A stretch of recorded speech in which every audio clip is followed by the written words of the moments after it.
Return to monkey! Where banana? Hi. My name is Master Sky and welcome to Animals That Got the Middle Finger from Evolution by Casual Geographic. I too got the middle finger from evolution, since I've been told that I'm prettier than most girls, but got the voice of Satan. So like, what's up with that, huh? Even evolution is like, femboy. Nah! Let's see what's going on here. Evolution is a named Emily. That's it. Oh, that's the whole Emily. intro. Don't get me wrong, the concept of evolution's pretty cool. It's the reason giraffes get to flex their high in the entire animal kingdom. But there are just times where nature and evolution is a team up and absolutely hoe and why bird if no bird fly? What's up with that? Their existence. So here are 10 animals that I personally think got done the dirtiest. It's not exactly in order, but oh my god, what is that? Get violated more flagrantly than others. And I say that because if this— Get that fucktopus off screen! They got 8 legs and can shoot black cum. Man, if you had to choose, what animal would you be? I'd be a dog running cat software, so a fox. And I'd go, ow. Lists were actually in order, the octopus would probably medal at the Oppression Olympics for— well, let me explain. Octopus are highly intelligent and scientists believe the same cognitive— No way can it solve a Rubik's Cube. That means octopus are on the same IQ level as some dogs. They're even smart enough to use tools, whether it's using the tentacles of the venomous man of war, what? Which they actually do. No way. Carrying a coconut around to keep as a travel-sized panic room. A coconut? But being that's pretty smart. The only thing they have going for them. First of all, most octopus come into the world as horrible. He's cute, I want one. Will spend months guarding and washing her nursery of up to 50,000 eggs. That's way too many eggs. To leave them alone, since there's no daycare underwater, she often won't eat the entire time. Which means once the clutch of eggs are finally ready to hatch, the mother is shriveling, starving, and ready to become initials on a Twitter bio. Struggle doesn't end there. In fact, that's when it starts. These babies the size of a grain of rice have to figure out life in an ocean full of animals that'll actually try to put an end to it. It's so bad that out of the— Look at him, I love him. If more than 2 survive to adulthood, it's considered overachieving. They kinda look like grapes. Honestly, wouldn't be a big deal if nature didn't already nerf them with their lifespan. It's so ridiculously short that a majority of octopus species that live life to the fullest still won't be alive for their first birthday. Being an octopus means you can be— They don't even live 1 year? Really? The crocodile's gonna live like forever. How's that fair? On New Year's, have a midlife crisis by June, only to be a memory by October. Giving an animal high— What is the baby octopus called? It's probably something cute, like Koopy Whoopy. Intelligence just to cut its life after 1 to 2 years just seems like an intentional dick move. I always forget they can camouflage. And because they have no shell or no armor, they'd honestly be lucky to live that long. Having no— They got 8 legs! They don't need shell! They got 8 legs! They can wield 8 claymores! They can wield 8 Glocks! They don't need a shell! Way to defend themselves means a good number of them end up as Youch! toy or adult. Huge! To be fair, octopus do have camouflage. In some cases, toxic venom. That's the blue-ringed octopus! We covered this in the Morpaz video. Like, neurotoxins! Why? Did God hate you? But for the most part, they get bodied by most of the ocean. And to add insult to injury, every octopus you see is probably a virgin because once they get laid, they die. We already saw what happens to the mother, but where the daddy at? Once the male octopus mates, he basically just gives up on life. The male octopus that's cast— Man, I wish I could do that. In his V-card will swim around catatonically until he either gets torn apart by predators or dies of starvation as his body falls apart due to senescence. Not like it really matters because most female octopus are bigger than the males and sometimes they'll attack and cannibalize him during. But one thing's for sure, if his date doesn't put him out of commission, his post-nut clarity will. Octopus don't live long, but for the months they're alive, their entire existence is a jihad. Now you know why Squidward couldn't give a if a paid him. But at least with the— Alright, well, I'm going— Wait, hang on. The Squidward wasn't an octopus. He said squid. Squidward is not called octopusward. Octopus, it just seems to be really bad luck. They may be a victim of circumstance, but at least you get the idea that nature— Hang on. Mr. Krabs is a crab. Patrick is a starfish. What sea creature is SpongeBob? Cheese? Out of its way to screw them. Not like with this bird. Kiwi bird is probably the best proof that evolution ain't perfect. This tiny bird is— the way it lays eggs. And this cookout includes ostriches, emus, cassowaries, and the rhea. Yeah, birds! Why burp? No, not burp! Fly, flap wings! Why be burp if not gonna do burp things? Unlike its bigger cousins, this bird that shares its name with a fruit is about 18 inches tall and no more than 7 pounds. It's kinda like having cousins 6'3", 6'4", and 6'6", yet you came out looking like Tory Lanez. Like your family's tall enough to fit in an NBA locker room, yet you get it from a chair and stay the same height. Well, I kinda think it's cute. Am I the only one who thinks that? But of course, nature wasn't done screwing with this bird because like its relatives, they can't fly. Totally flightless, and despite being related to— Why? ostriches, a Jurassic reject, and a bird that literally won a war against Australia, kiwi's about as defenseless as the fruit that got named after it. Basically, you're looking at a bird that can't bird. Neither the bird or the fruit can fly! Something ain't right! The kiwi is such light work that they can only survive on islands without any mammalian predators because they're really a couple stray cats away from being put in the history books. And somehow, that's not it. Because nature shrunk everything about this bird. Everything except the eggs they have to push out of their body. Yeah, like what's up with that? Why is that so massive? Being about 60 times smaller, kiwis have to deal with eggs nearly the same size as an ostrich's. And at 20% of its body weight, that would be like the average woman birthing a 35-pound baby, with the same equipment. It's such a hell to live that the egg actually rearranges the bird's organs and stretches its rib cage. There's too many things wrong with them for me not to think nature had serious beef with this bird. Especially when you realize the kiwi's closest ancestor was the elephant bird, which was about 10 feet, the elephant bird. Pounds. So yeah, they got nerfed bad. At least they didn't get hit as hard as, say, the sloth. For being completely honest, how are sloths alive? Like, there is no way these goobers should exist. Sloths and koalas, they should not exist. It makes no sense. Sloth has almost nothing going for it. Yeah. They insisted on eating nothing but leaves. Their diet makes them one of the slowest animals on the planet. Because they physically can't afford to spend energy they don't have, because going into debt would mean death. It's to the point where baby sloths have to quite literally hold on for dear life, because if it falls to the jungle floor, the mother likely won't waste the energy trying to get it back. And that's because if you're a sloth, leaving this tree is the most dangerous thing you'll ever do. Sloths only poop about once a week, and when they do, they'll climb out of the tree and get oh my god. They're like college students. The ground to do it. Why they don't just drop a deuce from the trees, I couldn't tell you. Nobody knows what goes on in their heads. But this means about half of all sloth deaths involve getting— Look at this! This is an alien! There's no way this is a real creature! On the toilet like Elvis. One thing sloths have going for them is that they're so mind-numbingly slow that algae actually grows on them, giving them free camouflage. But there's a catch. There is always a catch. When one of your biggest ops is an eagle with quite literally some of the best eyes in the world, wearing a moss blanket isn't gonna amount to too much. And you know evolution was actively working with them because sloths are actually really good swimmers and can hold their breath for 40 minutes, longer than dolphins and seals. But they don't go in the water! They're always in trees! Almost nothing when most of the time they go swimming is by accident when they fall out of a tree. Yeah! A weak-ass doggy paddle might save them from drowning, but it won't save them from getting murked by an anaconda or a black caiman. They look okay when they're like on a tree, but the moment their body stretched out, is it just me or do they look like a skinwalker?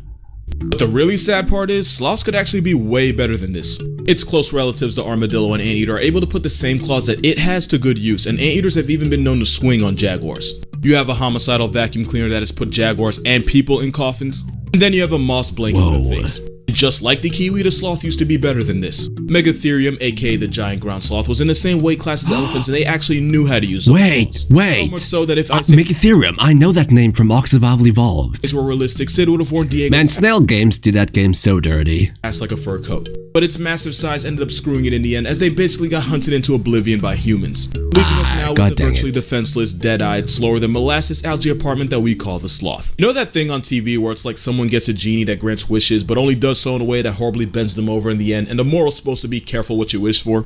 That basically sums up this next animal, because it looks like it got finessed by a genie in one of the most disrespectful ways possible. Ooh, let's see This it. is a fiddler crab. No, it does. The crab does not look like. Look at it. It can't walk forward. When you can't walk forward, I don't think you can be saying it was blessed by a genie. Giant brolic claw whose only purpose is to get a female's attention. Many crabs choose their mate based on who has the biggest claw and therefore can pass the best genes to her clutch of eggs. The problem is, that is literally the only thing this claw is good for. Because that claw is too big to pick up food, the male fiddler crab can only feed himself with that smaller claw. Can it pinch? Clearly it's like weapon, right? Please tell me it's a weapon. That massive claw is actually a disability that means the males either eat half the food or take twice as long as the females. The only problem with that is that these crabs only eat during low tide, and the longer the crab spends eating, the more likely they are to end up as someone else's main dish. In the evolutionary arms race for female validation, the male fiddler crab is more likely to end up getting eaten by gulls, raccoons, reptiles, and sometimes even bigger crabs. And since the females enable this by being attracted to the bigger, blue, but less functional claws, the fiddler is now trapped in a vicious cycle. By preferring males with a trait that quite literally gets them put on a shirt, the use your claw hand as a weapon. Clearly it can do some amount of damage. indirectly screw the next generation. Gotta be careful what you wish for, especially if you're this next animal. because the peacock has the same problem. Nah, the peacock is beautiful, especially the male peacocks. Steroids. We can all agree the peacock is the biggest flexor in the animal kingdom. And that's amazing. And just like with the crab and basically every other aspect of life, bigger is most certainly better. The more colorful and eye-catching, the better the peacock's chances at bagging a peahead. Bro, who are you? Shimmy their tail feathers in a way that hypnotizes any female watching. But like I said, that's cool. Never make a deal with a genie. Because the good news is a peacock showing off will always be the center of attention. Bad news is sometimes that attention comes from a 700 assault weapon with stripes. And because those tail feathers are so heavy, not only can't the peacock see behind itself, even if it does see death coming, it takes them longer to get off the ground and out of the tiger's reach. Wow. How did it get away? Can peacocks fly? Surely they can fly with that many feathers. The peacock's biggest flex is often what gets it buried. In a cruel twist from fate, the peacocks that are safer from tigers are usually the ones that get less attention from females. So by having a preference, the peahens doom their future children to a fate of ultimately ending up as a tiger's toothpick. The peacock and fiddler both got handed massive L's from nature, but at least you can see the thought process behind it. Having huge claws and fancy feathers attracts females, so technically it does serve a purpose. In comparison, the Luna moth is shafted for no reason at all. To Why make is a long story that? short, adult Luna moths don't have a mouth and therefore can't eat. The only thing keeping them alive is the energy they stored as caterpillars, but once that runs out, so does their time. Oh, I heard about this! These bastards can't eat! Like, what do you mean you can't eat? Like, huh? Moths live for about a week, just long enough to reproduce and doom their children to the same fate of a knock. Yeah, how are these things like alive? The Luna moth doesn't have a mouth, it'll tell you because its only purpose is to mate. Which is really nature not giving a fraction of a about them. Yeah, that's cruel. Question is, what could possibly be crueler? Well, if you know what this is, you probably have the answer. This is a sea louse. It's a member of the Caligidae family of copepods, which is basically just a bunch of small crustaceans. You probably noticed that for the peacocks and the crabs, it was the guys getting the worst of it. Apparently, nature believes in a weird form of equality because right now it's up for the girls. The horror show. So you're telling me evolution is a feminist? Sea louse kidnaps a much smaller female and then forcibly drags her into what I can only describe as a crustacean sex dungeon, where he can have up to 20 other victims also trapped. It's at this moment where this movie loses its rating because the male will forcibly impregnate every last female in his burrow, and this often involves penetrating her abdomen. But don't worry, it gets worse. No! Children that she never asked for begin to grow, they decide to start eating their way out. Eventually, the mother's body splits open as her nursery of psychopaths rush out of her now mutilated husk of a corpse. This might be one of the only times where the babies abort the mother. She doesn't even really get to give birth, her children just bring her death. You might be wondering why evolution would even give this nonsense the green light. Well, the newborn sea louse are entering an ocean full of danger, and having a full meal before they make it out on their own apparently increases their chance of survival. And by cannibalizing their own mother, it's basically a home-cooked meal. Somehow, this isn't even the worst birth on the No! There's no way! Self-cannibalism is not the worst one. That title belongs to the hyena because straight up death is actually better than what they go through. Female hyenas evolved a pseudo-penis that's so similar to the real thing, it's actually difficult to tell males and females apart. I didn't need to see a hyena cock today, but I did, so thanks for that. This is actually a female. Only problem is, it's... What? My...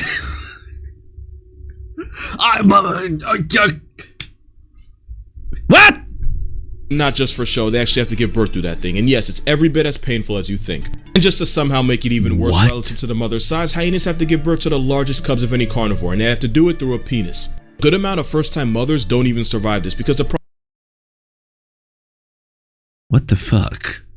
process involves rupturing and splitting open the pseudo to make it no! Don't get it easy either. About 60% of hyena cubs will suffocate on the way out and become past tense before technically even joining the present. And you would think because what? It affects the mother and the cub that evolution would have patched this. But apparently nature and Lion King have something in common when it comes to doing hyenas dirty.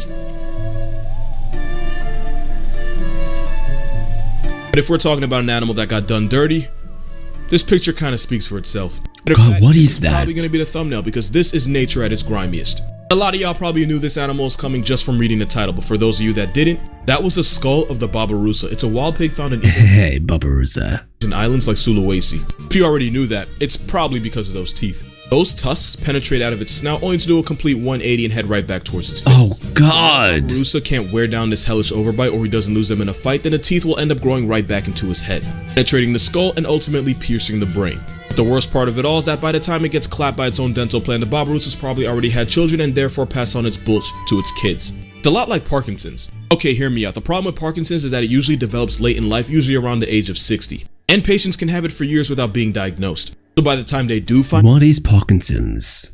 out, it's possible they could have already had kids and grandkids that they could have passed it off to. See the problem, right? The only good thing is that it's somewhat rare for a child to inherit Parkinson's from their parents. The Barbarossa, not so lucky. And as long as females find big tusks attractive, and as long as the tusks only murk them after they've had babies, this pig is gonna be screwed. Just don't mate! That's what this has taught us. Just don't mate. Is it worth it? I don't think so. And evolution can't even stop it. But when you talk about being sodomized by the fleshy phallus of nature, you're probably talking about cheetahs. If you watch Tier Zoo, if you're watching this, you probably do. You probably heard him say that cheetahs are F-tier garbage that either need to be buffed or just vaulted out of their misery. I love cheetahs, I really do, but they have speed. I am speed. On this list, evolution might have bodied the cheetah the hardest, and for one simple reason. Cheetahs are really fast. That is all they have. Yeah, cheetahs are a textbook example of why you should never dump all your evolution points in one skill, because you'll just get bent over in every other aspect of life. Because they're built for speed and absolutely nothing else, cheetahs often get bullied by other predators, especially lions and hyenas. And because Run! Run! It's the one thing you're good at! Do it! cheetahs have to expend so much energy just to make a kill, it forces them to rest right after, which makes it really easy for other animals to just step in and run their pockets. But wow. If you're a cat and a bird that literally only eats the dead is able to run you off, you got a lot of problems. Worst part is, cheetahs could easily avoid all of this. Leopards are also lightweight solitary hunters that occasionally get their food stolen. They're able to carry their kills up in trees where they can't get harassed by scavengers. But in the evolutionary race for speed, cheetahs evolved non-retractable claws to use as cleats to keep traction while running. Which is why cheetahs can't climb trees, so they gotta get violated on the ground. Cheetahs are such pushovers that one hyena can successfully rob several cheetahs right in their face and then dare them to do something about it. Cheetahs compromised everything for speed, so now they get to speedrun through life. About 70% of cheetah cubs born in the wild will be 6 feet under before their first birthday. And just to add on to that, because why the hell not, thanks to genetic bottleneck, a majority of the cheetah population is highly inbred. What you're looking at is a cat that doesn't really know how to cat. Because instead of roaring like lions, tigers, and leopards, that is the best description of every cat ever. The best this spotted doormat can do is chirp like a bird. Matter of fact, if you YouTube it real quick, you'll find they make every sound that isn't a roar. What? And that's how you know evolution went out of its way to them. Cheetahs I love them! Around for about 3 million years and decided they were just gonna IM speed their way through life. And because of that, unless it's a 100-meter dash or a bird call contest, this overgrown house cat loses every single time. Obviously there's a lot of good things about the cheetah, but not nearly enough to justify the abuse they go through. Which is probably why a majority of cheetahs in captivity experience severe anxiety so bad that it prevents them from mating and they need an emotional support. Yeah, they need an emotional support dog, I heard of this. For dog. Which is cute, don't get me wrong, but it's another reason why cheetahs are dangerously close to being the pandas of cats, and that's not something anyone wants to be. And don't get it twisted, I don't enjoy roasting cheetahs, I actually really love them, but if nature has favorites, this Cheetos mascot isn't one of them. And those are 10 animals that got the middle finger from evolution. I'm not gonna lie to you, this video was low-key a pain to make. So if you like the video and you'd like to support this channel, my Patreon's gonna be in the description, but please, don't give money if you can't afford it. Because honestly, I don't need money, I just wanted to cover my crippling Wendy's addiction. Subscribing doesn't cost you anything. At least you get to get Wendy's. My country doesn't have a Wendy's, god damn it. That was pretty cool, I like that a lot. It kind of reminds me of like a more chill version of Morpads. He's called Morpads. The Mr. Australia, you know what I'm talking about.